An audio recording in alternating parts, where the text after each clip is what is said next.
Nice. Can I go ahead now, ma? Yes, please go ahead. All right, good afternoon, everyone, once again. So we welcome to today's edition of Launch and Learn.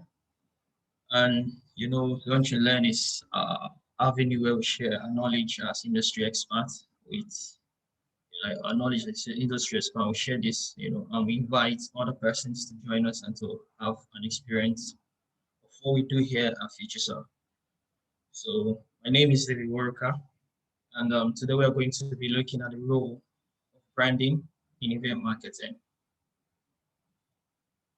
So, okay, today basically the training is going to be covering, we're going to take a look at first at the overview of branding, then we'll take some key lookouts, in branding, then we look at online branding, which is digital branding, offline branding, which is basically print, and then we're going to look at the concept of co-branding briefly as regards to event primarily. So let's jump right into it.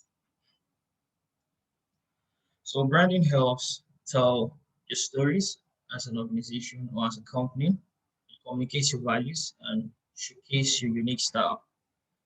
So if you might be wondering what's event branding, so keep it very simple and straightforward. Event branding is just basically capturing your brand's essence, and ensure you're representing it appropriately, in all your event marketing campaigns, either online or offline. So it's capturing your brand's essence and representing it in the most appropriate form, because as much as you represent yourself, that's how you perceive and that's how you're seen by your customers, your clients, and so on. So why does event branding matter? You might ask. It's an event, so why branding and event matter? Basically, an event is your branding is what tells people who you are. It positions your organization uniquely, and it shapes how your attendees, your partners, sponsors will remember you. So primarily, we're often addressed the way we appear, the way you present yourself. That's how people are going to perceive you. So that's the same way your branding is. Liking your branding, as your outfit. So, and if you want to go for an event, depending on the event you want to go, you style yourself in accordance to that event. And at the end of the day, you try as much as you can to prepare beforehand to ensure you don't have rumpled clothes or you're not dressed inappropriately for that event. Because once you're there, you're there. And if you're looking, raggedy, so to speak, and that's how people are going to perceive you basically. So, and that's the same thing when it comes to your event branding, your outlook, your presentation, how you put out your materials, that's how people are going to perceive you. And if you put out a poor material, if you represent yourself poorly, people are going to rate you and view you in the same light and in the same manner. So for whatever you do, when it comes to your branding, always remember this: liking your branding to your outfit and the way you appear, that's how you're going to be perceived. So I just want to draw a quick example. So I have here displayed two posters for music festivals.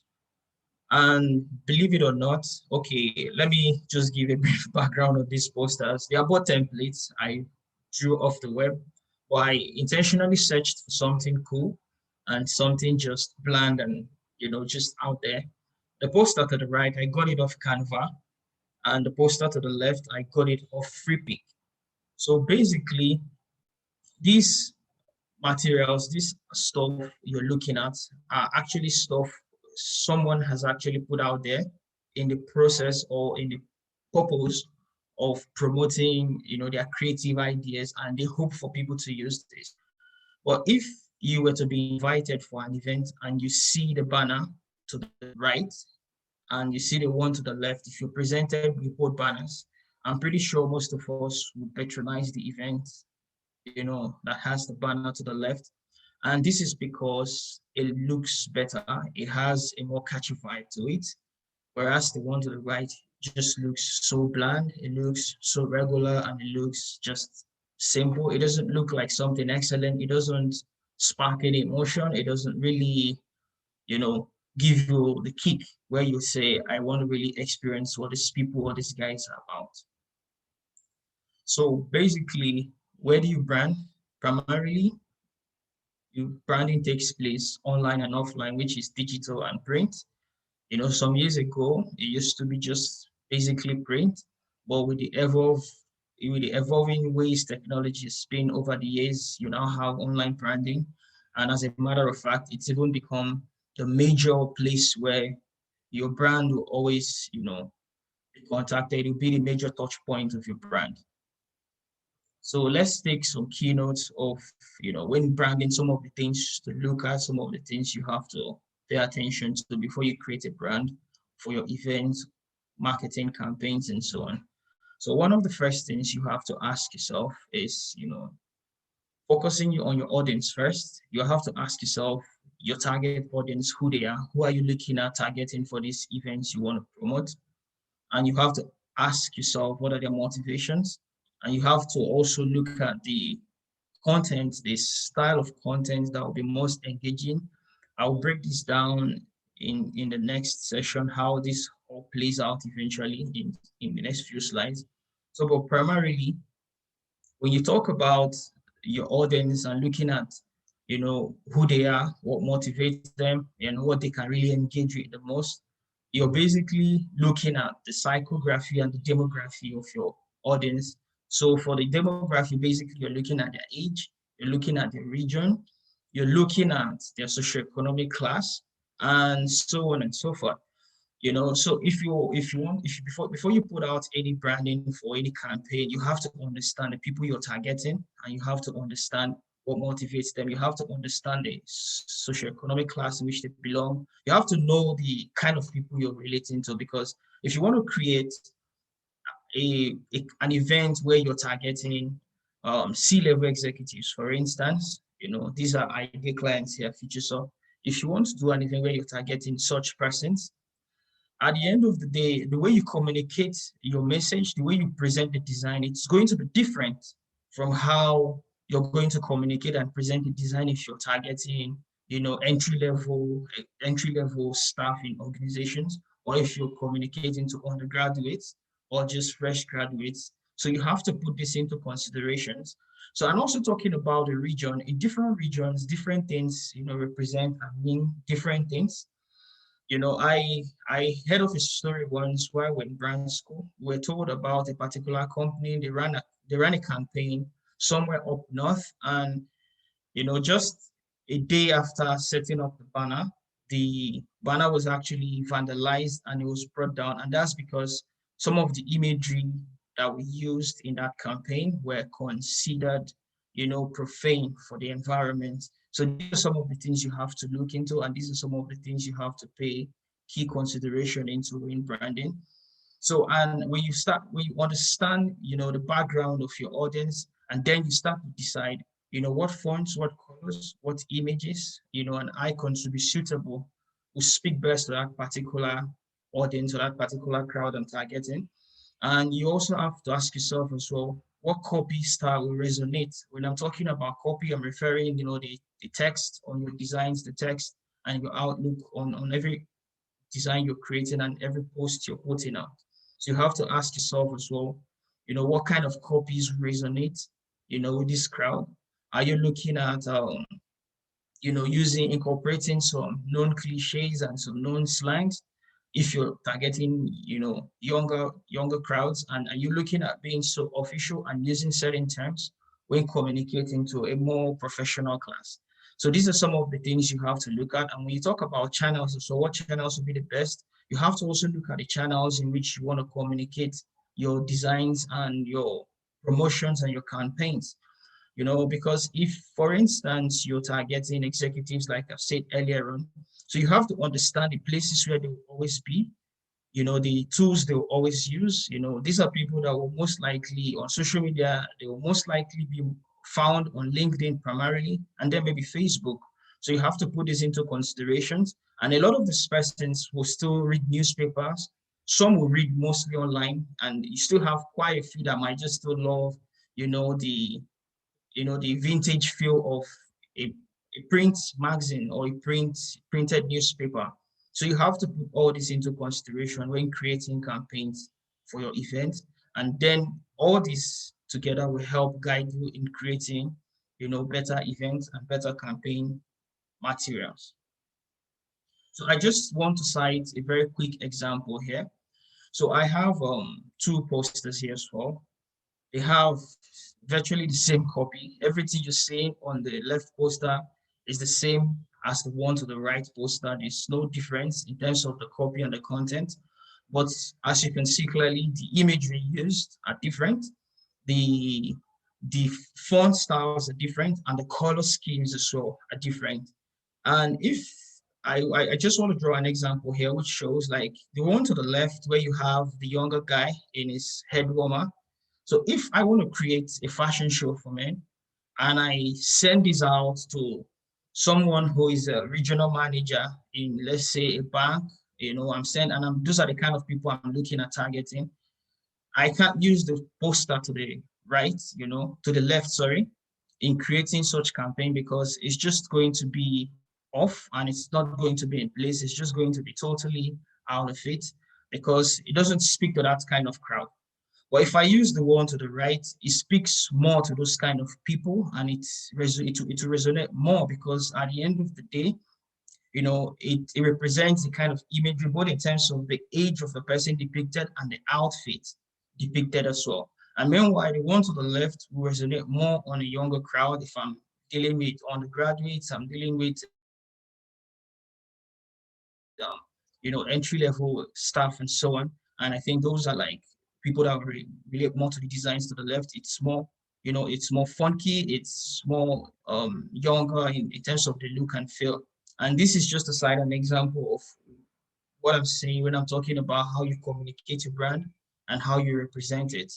So same copies, same details, same everything, but different outlook and representation. And at the end of the day, that's because they are targeted for different crowds. So that's just to give you an insight of how understanding the background of your target audience can actually help in creating materials for your campaign and creating something unique that eventually speaks to them. So then let's take a dive into online branding. So basically, when you talk about online branding, we find ourselves right now in an age where we no longer just depend on, stuff online for fun or for entertainment, but now they now play a major and a huge role when it comes to marketing and communication in general. So if you want to create event campaigns, you must have a website or a landing page. You must have a social media handle either dedicated to it or create content for your own social media currently existing. And you must also, if it's a virtual event, you have to create materials as well for your streaming platforms.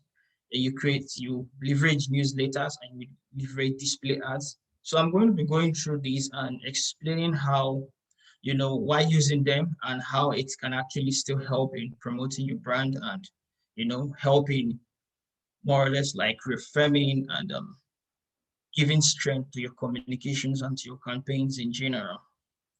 So the first thing we're going to be looking at is the website, the landing page. So your website is something I always refer to the website as your digital headquarters. So for everything you have online, your website is usually, the last point or the first point, which is like it's mostly the beginning and the end. When people want to find information about you, they want to get more details about your organization, they want to know stuff about you, they go to your website.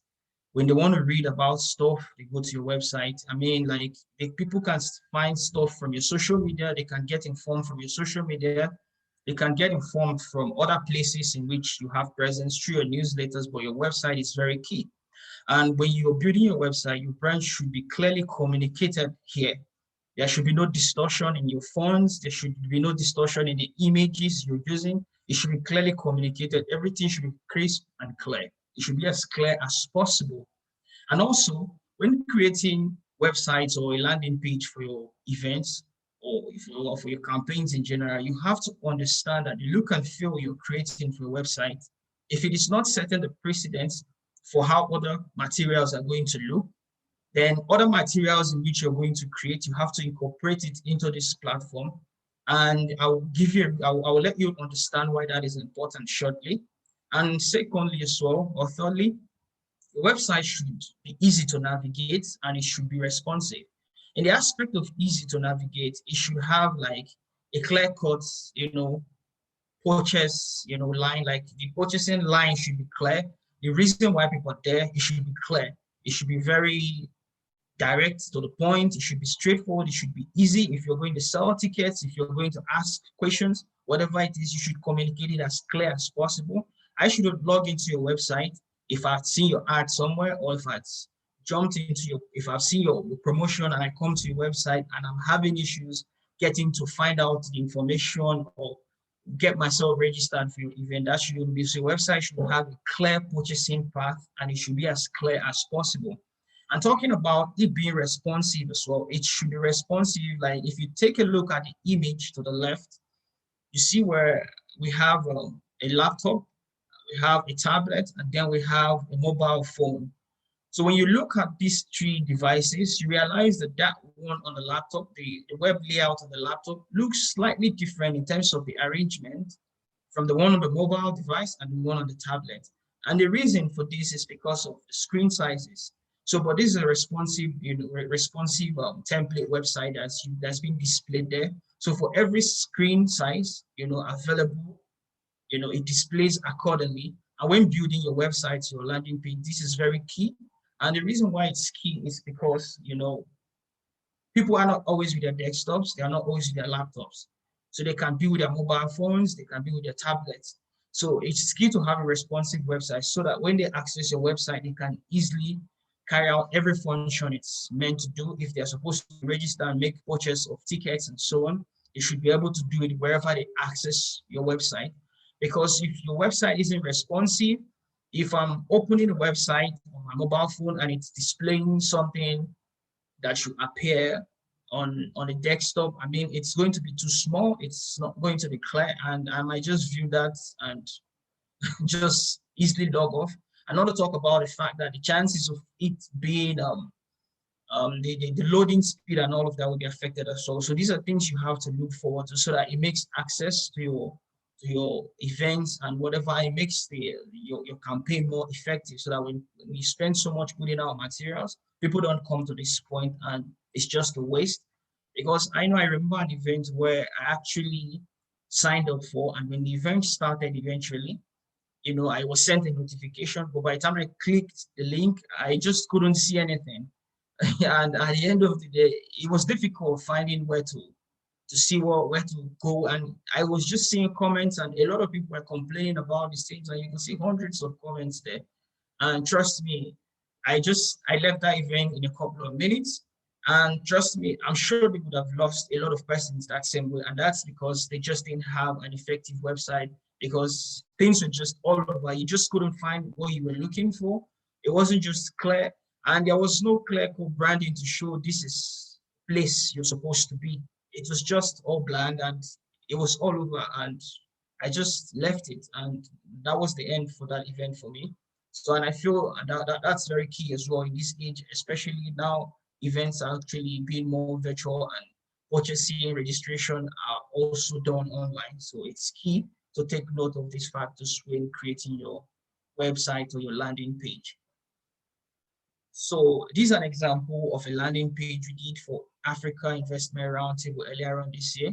So when I talk about it being responsible, you see to the right, you have the mobile version, and the details are still clear. The banner displayed at the top, while that would be desktop view. The banner is displayed to the left, but it's still clear.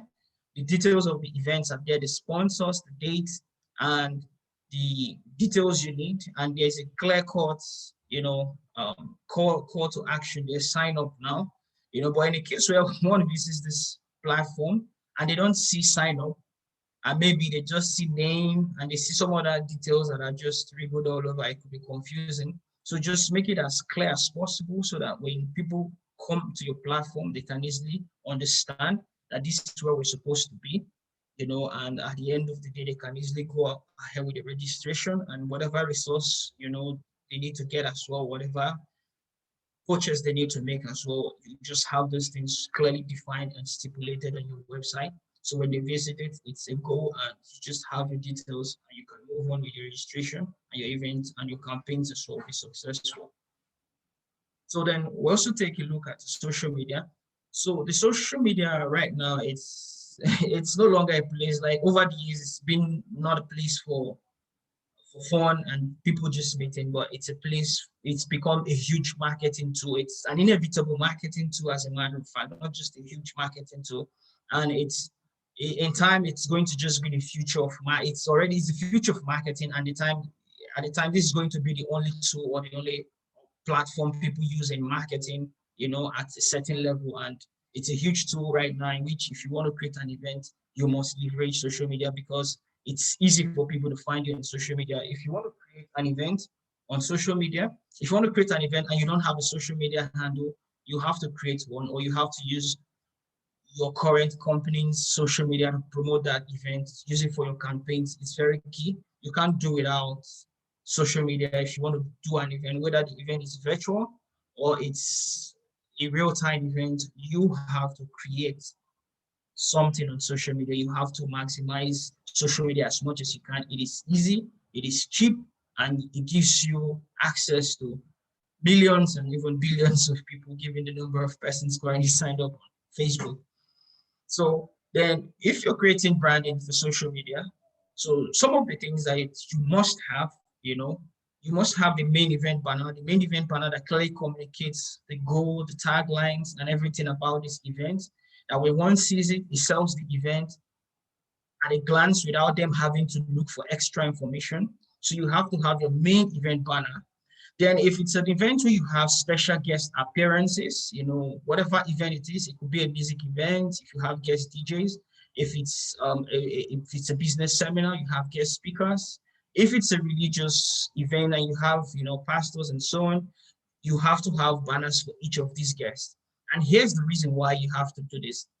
Now, I remember sometime last year, we ran a campaign for a particular organization in the United States, and that's for Black Philanthropy Month. Now, they had close to 11 speakers or more for the single event. And we had a banner, a particular banner, that had to promote the event, which is the main event banner. We had the Instagram version and we had the Facebook version. We had different versions of that banner, and it had a lot of speakers. Now, one thing you need to understand is, in as much as that event tells a lot about the event and it's clear cut, sometimes, people look at the images, they just see one or two people. It's possible they can skip someone which they actually really admire. It happens sometimes. So, and for the sake of you not being in a position where you have any issues when it comes to the attendees, missing out on who you want them to see, and the information you want them to have in terms of the persons you invite, the persons you want to spotlight. You need to create banners for each of the speakers, because that way you have a dedicated banner. And then if you're promoting on social media as well, you can really do like a breakdown bio of the person. If it is somebody, certain persons may not have even also really reading about them might get them inspired. But most importantly, for those people who might just be thrilled about a particular person, it becomes an avenue where if you're promoting that post or they see, let's say on Instagram on the explore, they just bump into that image, they see that person, it might just draw their attention and they click on that and they view, and that might just create an entirely new lead for you in terms of your event. So it's important to spotlight each guest you bring into your event. Very key and very important, because it's going to help boost your marketing and the number of registrations you have for that event. So then you need to have countdown and reminder banners, and this is very key. Reason why it's key, sometimes we do it and people feel, when we tell them create this stuff, they feel it's just for fun. But it's really not for fun, because if you're going to create if you're going to, if you're promoting an event and you're doing a promotion, a month to the day, the tendency of people forgetting, even after they've seen this stuff, the tendency of them forgetting, even if they're following you in social media, the tendency of them forgetting about it becomes very high. because they have a lot of things to do, a lot of stuff to catch up, and there's so much still going on social media as well. So it's important to have these countdown banners that can actually draw their attentions. And I know how much this has actually helped me meet up with certain events as well, because these countdowns, I was actually, there's an event I was, following up, but I just totally forgot. I even followed them on social media, but I just bumped into the countdown and I realized that, oh, it's so and so day. So I had to plan ahead, put my schedule in order to ensure I make it. And that's the benefit. And trust me, it really works. And if it's a virtual event, you have to, have stuff that shows, when you're live and so on and so forth. So you have to have your countdown banners and your reminder banners to make people understand that your event is still up and it's not being cancelled and everything is going, the way as planned. And it helps build that anticipation and it keeps people on track. It helps them remember. And most importantly, when all these things are visual, and since they are visual, it makes it easy, for people to remember and to see. Because if it's just if you put something else, if you just write something random and you just put some text, people won't most often read it.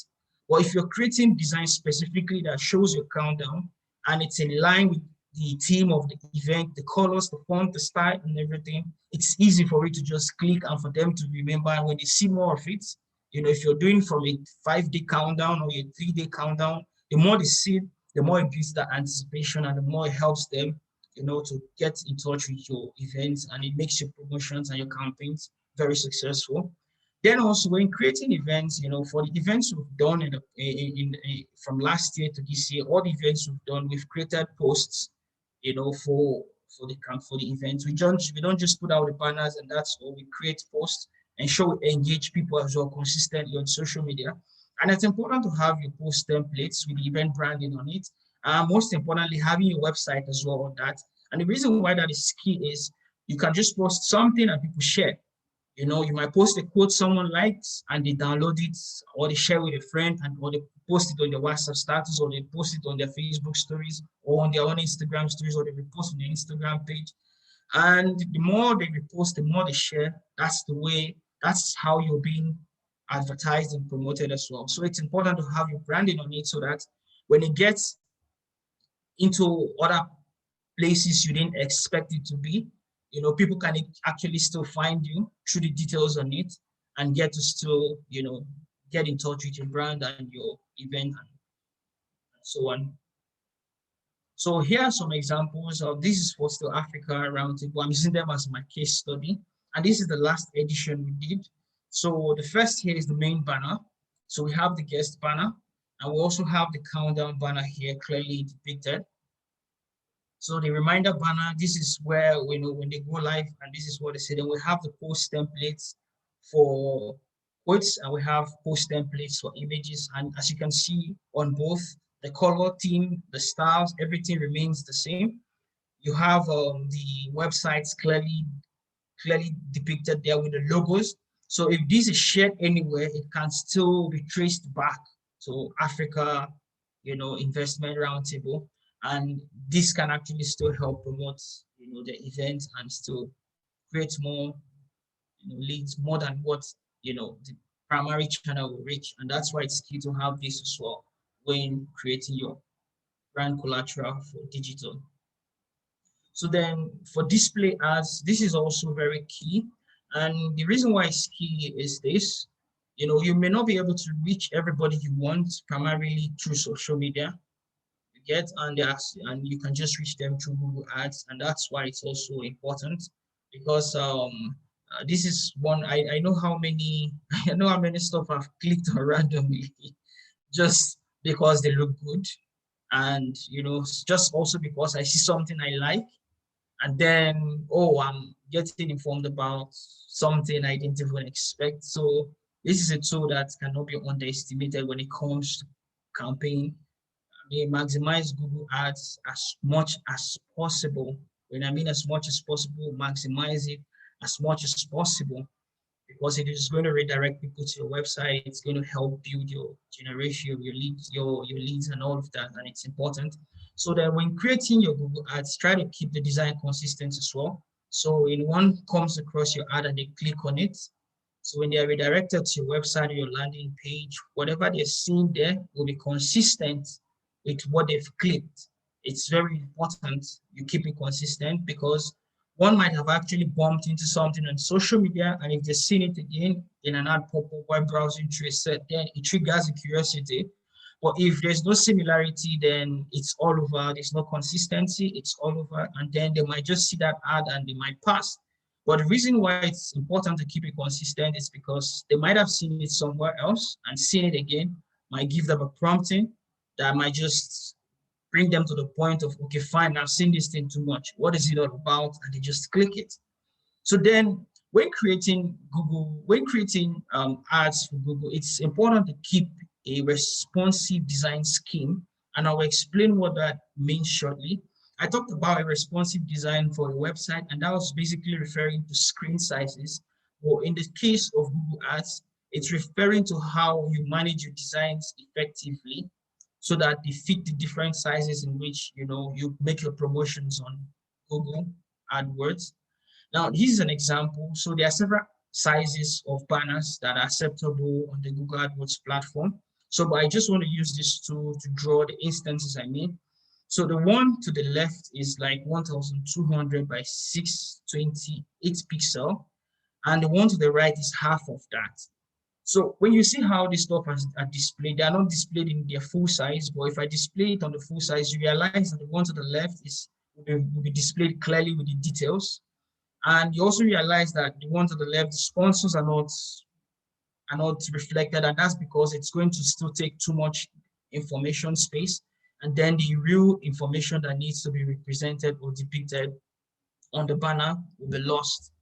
So we have the one to the left where you have the 1200 and you can still see the details very clearly. If this is displayed fully on screen, it's going to be like it's a large size. But the one to the right is a smaller size in which if you start putting every other details you have here or with the images and you put it on the smaller size, it's not going to work in the terms of the details are just going to be blurred out. You're not going to see the images of the speakers properly and you're not going to see their names, and you lose details. And once you lose details, then at the end of the day, people can't get the message you're trying to send across. But the one to the right, you can see that without images, it's clear. But when you look at the feel, it still has, similar relationships to the one to the left, and one cannot miss the two. And if you realize in social media, we have, more of the ones with the speakers and the image.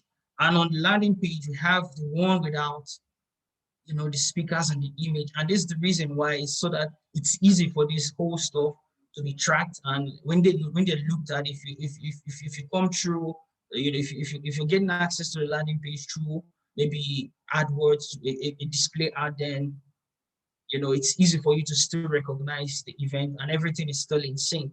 So it's important in general when you're creating your campaigns to have a responsive design scheme so that when you find yourself in situations where you need to shrink, in terms of the size you're putting out, you don't lose the style, you don't lose your flair, everything stays the same, and then the communication is still clear and people can still gain access to you. And that trust is still there that, okay, I'm still on the same platform. It's not something else. It's the same people. It's the same event and I'm on point and it's easy and it makes it makes your campaign more successful and it makes your marketing as well more fruitful and successful. So then another aspect you have to look at as well is your newsletters. Now, one key thing about newsletters is this: they perform functions you can't really carry out on your website and you can't do on social medias. You can easily run surveys using your newsletters. You can really easily share resources using your newsletters. And like I stated here, this is where you can actually maintain a religious followership. I know how many newsletters I subscribe to, and when they pop in, I just check them. Their stuff I'm always looking for. Yeah, sites I follow, either event sites or maybe mock-up sites or design sites in general. There are certain informations they send every now and then, and I just get it. And sometimes this is an avenue where brands used to actually maintain loyalty because sometimes you get discounts when you subscribe to certain newsletters. They give you freebies, something other people don't know about. When you subscribe to a newsletter, you realize that they're slashing this particular percentage off and so on. And it's easy to build a relationship as well. with your audience using your newsletters. And when creating your newsletters as well, it's important to still keep it consistent so that it doesn't go off what you have, and keep it very simple. You don't make it too complex, just keep it very simple. Have your information placed right. Let it just be straightforward where when people look at it, it's just simple and it's appealing, and it's something they can really, you know, have access to the informations of them. So, and here's the newsletter preview which we did for air. So when you look closely to this, you still see, you have the same branding. The banner at the top is slightly different from the ones we have on other platforms, but the design style, the theme is still the same.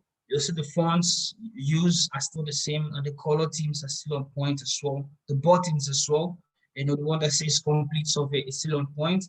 And the thank you message, the heartfelt thank you message we're sending here. So it's going to still have a different feel and different appeal when it's coming into the mailbox of that person you're sending to. And it's important, you put this whole thing in mind and still keep your teams in place. Don't lose the concept, don't lose the idea. Let everything still be in line with your branding. Let the style be the same, and let it just flow all together. And then it makes everything easy, and it makes your campaign more trustworthy and more successful. So then for streaming platforms, for those of you who join, I don't know, like closely at 15 minutes before the meeting started, you realize on screen, Launch and Learn powered by Futuresoft was already displayed. And the reason why that is done is because, I mean, if you're coming here and you're seeing blank screens, one might be wondering, okay, am I in the right place? So, but when you've been invited for lunch and learn, and you're coming in, you say lunch and learn, then okay, yeah, this is the place, and you can just even hold on and wait a minute, So for 15 minutes, you can wait as much as 15 minutes because there's something telling you here, this is lunch and learn. So basically, having banners and backgrounds for virtual events as well of your streaming platforms, they help to represent, to reaffirm the brand's presence, helps to help make people understand that they're in the right place and they can hold on while the event, is getting started. And the outlook as well, like I said, just keep it consistent. Let it be similar to everything you have everywhere. It doesn't have to be exactly the same, but just have elements that shows that okay, it's the same. Primarily, your logo must be consistent, and your fonts must be consistent. Then you must have certain patterns or certain, curves, certain styles you use to ensure that when one sees this, it's relatable. They can understand that this is the same. So you keep it consistent in terms of the style, not in terms of the design itself, but in terms of the style, the outlook, the look and feel should be similar to what you have across all platforms. And this keeps trust, your audience, and it makes your campaign as well to be more successful. So these are an example for what we have. These are an example for what we have for the Africa Roundtable. And we use the platform StreamYard. So I think that's something that's very good for virtual events. You can check it out. Using StreamYard, you can stream simultaneously on YouTube and Facebook Live. And it's really a good one to use because and it makes the management of the event easy. You can display names and more banners as well. You can display your banner icon while the speakers are talking at the top. You can display your backgrounds. You can display a whole lot. It's flexible. You can display speakers' name. You can display questions, and it does a whole lot. You can check it out for your own event. So, but this is a banner we created to still help people understand that this is an event we're hosting. This is where you are, and you should be patient while the event is getting started. So then we now go to offline branding, which is basically print. So for offline branding, primarily, this is like something we're all familiar with. So we're talking about banners, posters, and flyers. Then we talk about the merchandise, the t-shirts, notepads, pens, etc., and then your event booth. So I will just break this down briefly, in all things. So for your non-virtual events, the banners play, a key role. They're used for promotion and also used in the event as well to just make people understand still the same stuff the virtual backgrounds or the virtual platform, the streaming platforms, banners you create for streaming platform does, and it makes people understand where your event is holding. Because I remember once we went for an exhibition sometime 2009 in a hotel. And when I go to the venue, I was the first person to get to the venue. When I go to the venue, I started walking all because it was difficult finding the place, and because there were no banners. There was just nothing, and I had to ask questions, and they told me it was here. I went there, they told me it was here, and eventually I found someone with a tag and had to ask that person, and the person was apologizing. And then as a designer, I was showing myself with me, telling them, you should have had this, you should have had that, but it was so fun. But that was not right. You use your banner to make people understand that this is where your event is being held, and use it to direct your attendees to your events. So like there are some events where before it starts, you see the flag banners, like here in Lagos especially, you see the flag banners all over street lights. And when you're getting closer to the event venue, you start seeing beside the flag banners, like just the giant flag banners or the mini flag banners, you see the feather flag banners that are now, stamped on the floor. And they point you, some you might just see something written on it, the event is here. Some they have some minor directions written on it. Some they don't even have any directions written on it, but by the time you're getting close to the event, you're seeing those flag banners, and it's more or less like forming a red carpet scenery for you, and you're already getting a vibe that it must be here. And by the time you're getting closer, you're seeing a huge backdrop somewhere, and oh, definitely it's this place.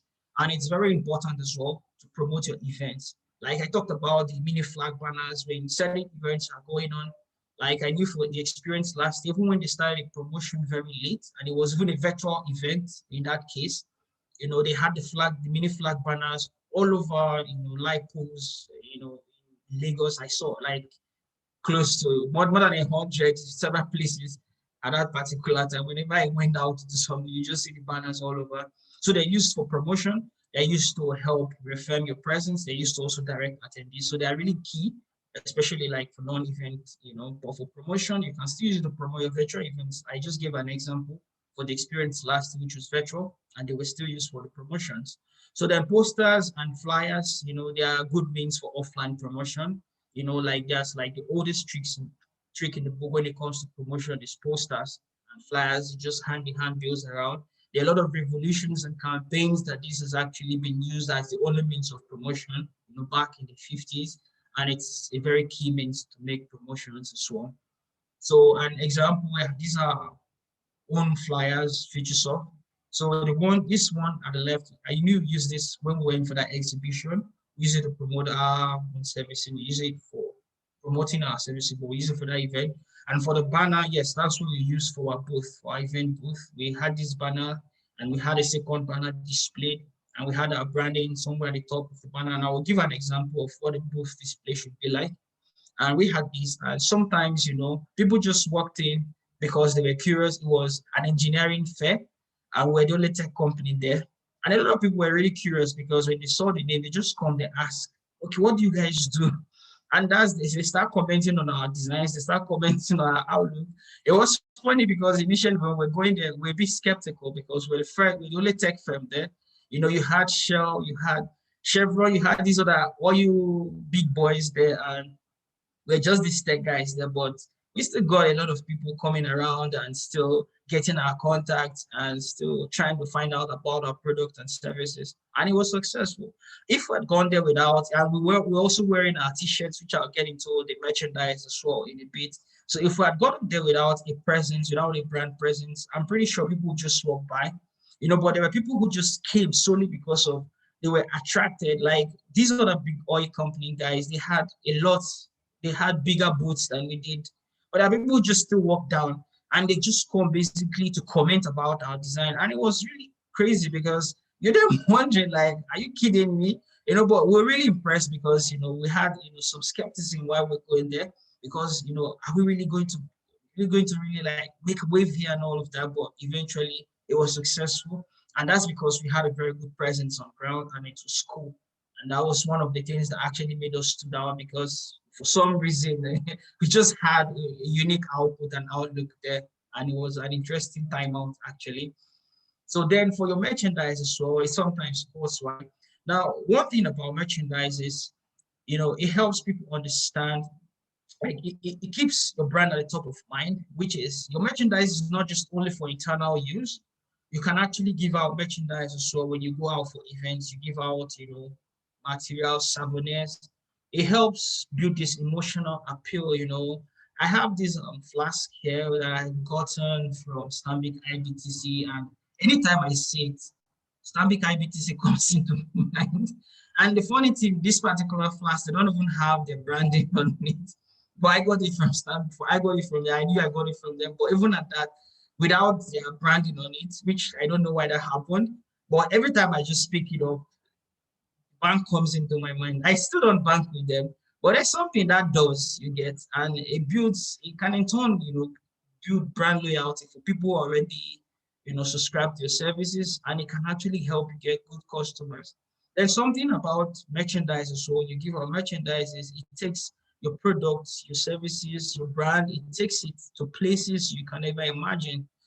Because if you give someone a flash drive and they've taken your flash drive, your services are limited to Nigeria, and they've taken your flash drive to, let's say, somewhere in Korea, South Korea, for instance, and someone just maybe likes that flash drive. I thought, oh, I got it from this company. It was a gift, and they see the company's website, they check them out, and they feel like, oh, these guys are cool. That can just, bring about a business opportunity you never planned for. So that's why it's important as well to really create this, and you give it out for your events, and you give it out as resources, just a way to make your clients, your partners, your customers to just feel happy and feel good about you.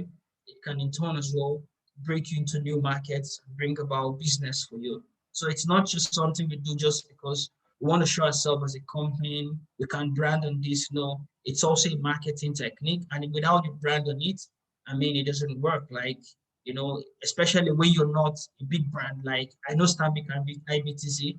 A lot of people know Stanbic IBTC. Their branches are all over. What if you're a smaller company where people will need to find you? So how would they get to know where you are? So it's important to put your brand in. So and talking about your website and all of that, so when people just really check a company, they can see details about you, and who knows, this can actually bring you into new markets you really don't expect. So it's important to invest in merchandise as well when creating your brand materials, your campaigns, and all of that. So yeah, these are some of our merchandise, our t-shirts, commonly known by everyone, stickers, mugs, pens, and notepad.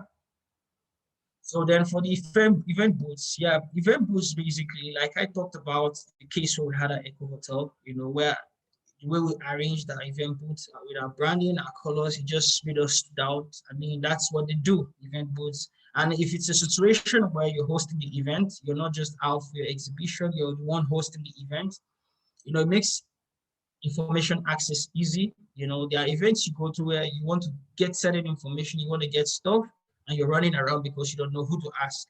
But when it's clearly branded with, your logos and maybe the different points for what's the registration here, get this here, get that, everything is clearly stated. So people know where to go to.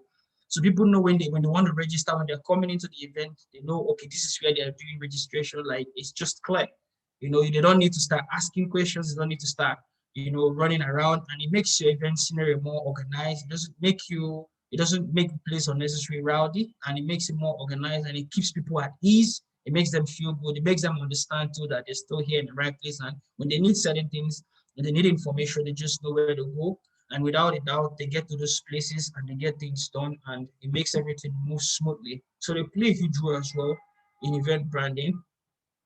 So here's an example of what an event booth look like. Yes, the one had an echo. I don't think it was 100% like this, but it was similar. Yeah, it had a similar feel to this. So, but this is an example of an event booth, and you just have your branding and everything.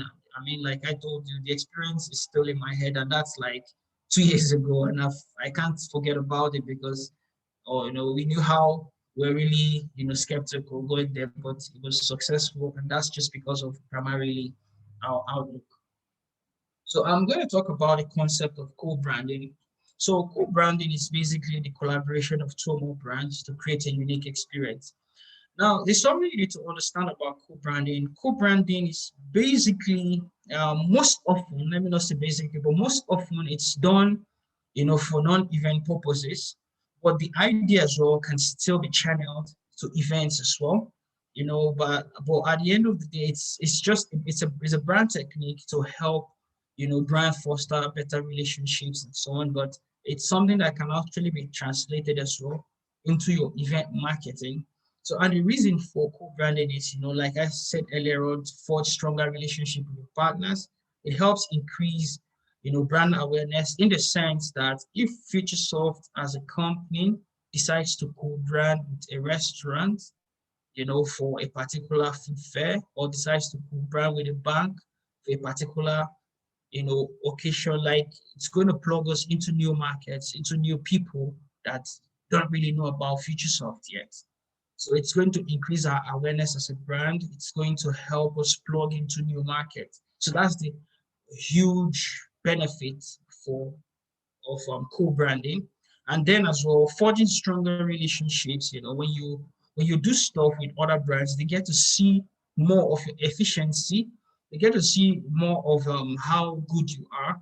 And when they have services, they will normally, you know, take away, to somewhere else just because they didn't know you could do this. When you work with them closely, you get to see more aspect of your services, more of what you offer.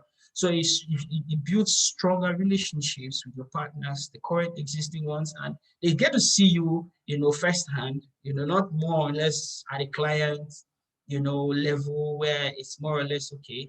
It's a business negotiation. Now it's a partnership. So they get to see more of you, and it makes the relationship stronger and the trust, because especially when they can see how effective your team is firsthand, not just at the client level where they sometimes might feel certain things are lagging. When they get to see the workflow, the process you go into to deliver certain things, then the appreciation for what you do becomes stronger, because sometimes, we work with clients and they feel, some of these things we do, it just takes 2 days. But when they get into, when you partner with them, where they're fully involved in the project, then they get to understand what it takes to get certain things out. And when they then see how efficient and effectively you build it, if you're increasing certain amounts when it comes to your dealings with them, it's easier for them to even roll out more cash for you to say, okay, fine, you want to invest more in this area. And we've seen that happen. We've seen that happen when it comes to the African Roundtable, but I'll get to that in a bit. The Africa Investment Roundtable, we saw that happen with EAC.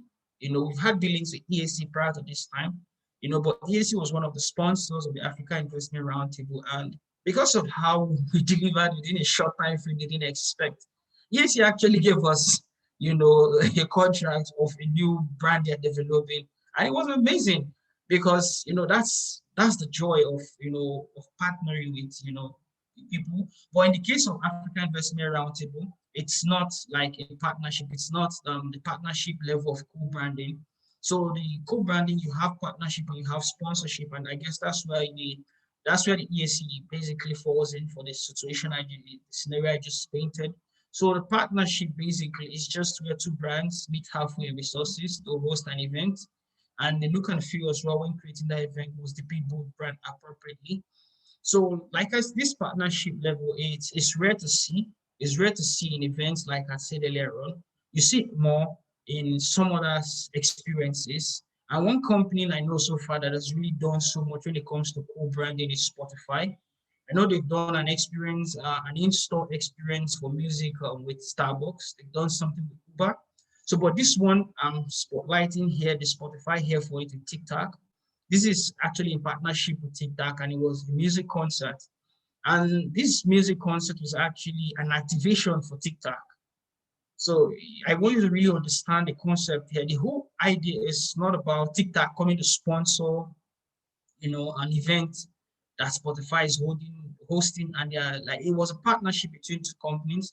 TikTok was using was sending invites or targeted ads to specific listeners that embodies their values as a company.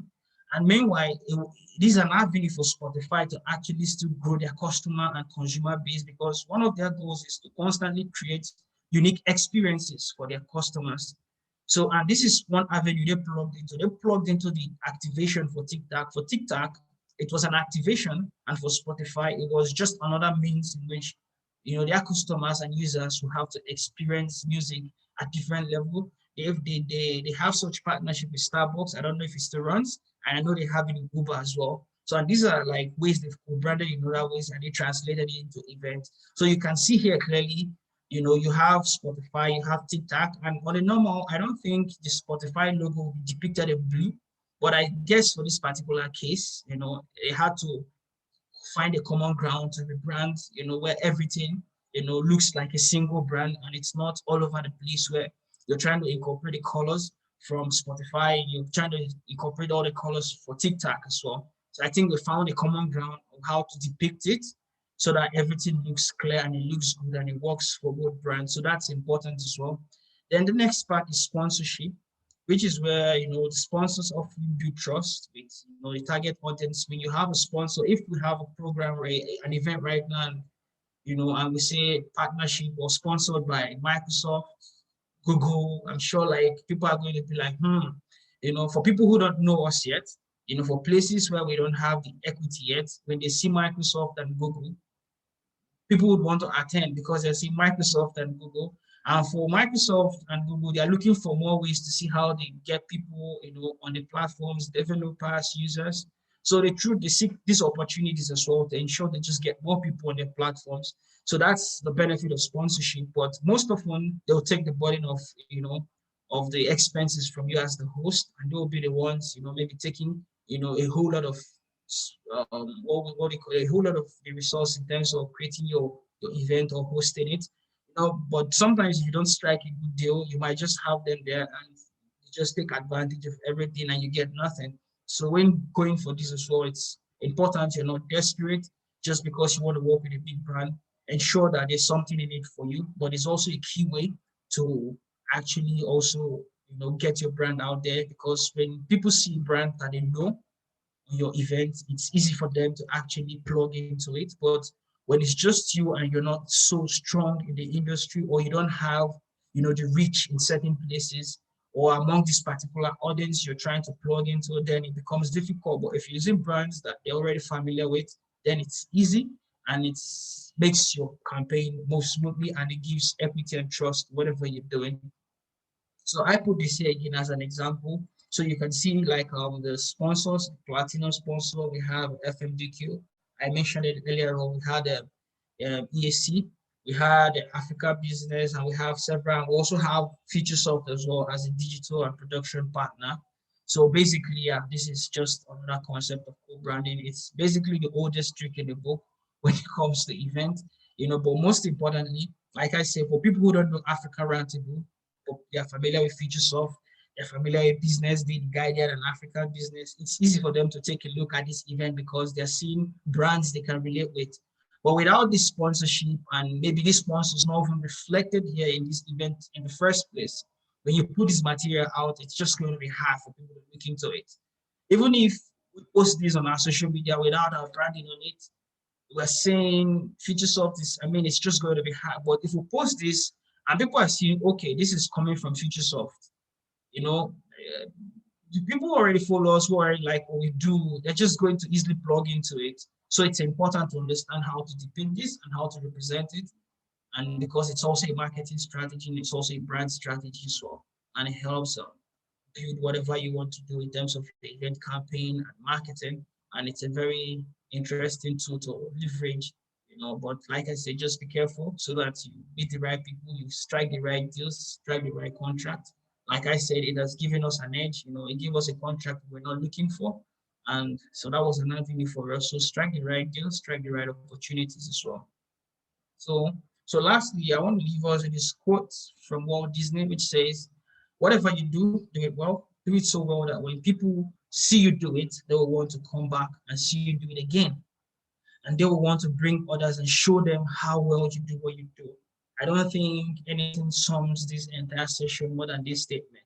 So whatever you're doing, just do it well. Like I said, the way you appear, that's how you're perceived. So do it so well so when people see you, they can just come back and see you do it again, and they can bring others and let them show them how well you do what you do. So that's very key. And we should just have this at the back of our mind whenever we're creating materials, even both for our personal brands or whatever campaign we want to do for ourselves and for the organizations we find ourselves as well. So these are very key things to note. So is there any questions so far? Because I think we've come to the end of the training session.